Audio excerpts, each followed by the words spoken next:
পিএসএলে ফিরলেন রিশাদ হোসেন, বল হাতে দেখালেন ভেলকি, বুদ্ধির ফাঁদে ফেলে আউট করলেন জেমস ভিন্সকে। তবে সাফল্য পায়নি তার দল লাহোর কালান্দার্স।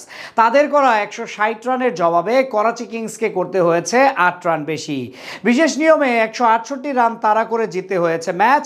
পাকিস্তান সুপার লিগে রিশাদের পারফরমেন্স এবং বিশেষ নিয়মে করাচি কিংসের জয় নিয়ে বাকিটা জানবো রিপোর্টে।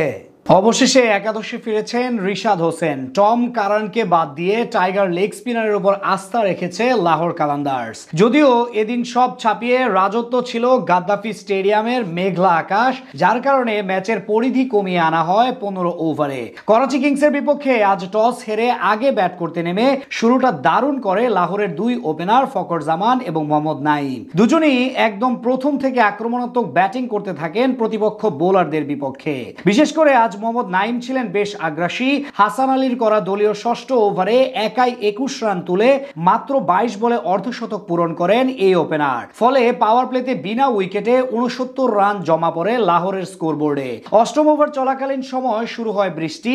এরপর ঘণ্টাখানিক খেলা বন্ধ থাকার পর পুনরায় ম্যাচ শুরু হলে দ্রুতই সাজঘরে ফিরেন নাইম। 29 বলে 65 রান করে তিনি আউট হন আমির জামালের বলে। এরপর শুরু হয় ফকর জামানের তাণ্ডব। মাঝে 11 বলে 18 রান করে প্যাভিলিয়নের পথ ধরেন আব্দুল্লাহ শফিক। পরের বলে ড্যারেল মিচেলকে আউট করে হ্যাট্রিকের সম্ভাবনা তৈরি করেন আব্বাস আফ্রিদি। 14তম ওভারে এসে আরো 2 উইকেট নেন এই বোলার, যেখানে থামান 31 বলে 51 রান করা ফকর জামানকেও। শেষ পর্যন্ত নির্ধারিত 15 ওভার শেষে 160 রান তুলে লাহোর। যদিও বৃষ্টি আইনে করাচির সামনে লক্ষ্য দাঁড়ায় 168 রানের। বল হাতে 4 উইকেট নেন আব্বাস আফ্রিদি।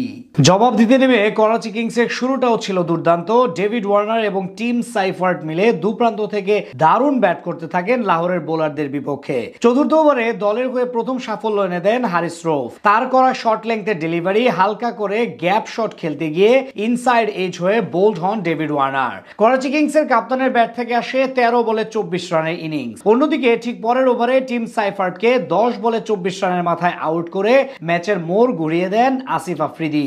সপ্তম ওভারে প্রথম বল করতে আসেন রিশাদ হোসেন। প্রথম 3 বল থেকে 6 রান দেন তিনি। এরপর তার করা চতুর্থ ডেলিভারি বড় শট খেলতে গিয়ে মিড উইকেটে থাকা ফিল্ডার সিকান্দার রাজার হাতে ক্যাচ দিয়ে আউট হন জেমস ভিন্স। টাইগার স্পিনারের শিকার হওয়ার আগে তিনি করেন 12 বলে 13 রান। এরপর নবম ওভারে আবারও রিশাদ বল করতে এসে খরচ করেন 13 রান। শেষ 36 বলে করাচির দরকার ছিল 68 রান। সেখান থেকে দলের হাল ধরেন ইরফান খান নিয়াজি। মাঝে খুশদিল শাহ ব্যর্থ হলেও তাকে যোগ্য সঙ্গ দিতে থাকেন মোহাম্মদ নাভি। 13তম ওভারে এসে শাহিন শাহ আফ্রিদি খরচ করেন 21 রান। এরপর 14তম ওভারে হারিস রফ দেন 20 রান। এরপরই ম্যাচ থেকে ছিটকে যায় লাহোর কালান্দার্স। শেষ পর্যন্ত ইরফান খানের 48 রানে ভর করে 4 উইকেটের জয় নিয়ে মাঠ ছাড়ে করাচি কিংস। বল হাতে 3 ওভারে 28 রান দিয়ে 1 উইকেট নেন রিশাদ হোসেন।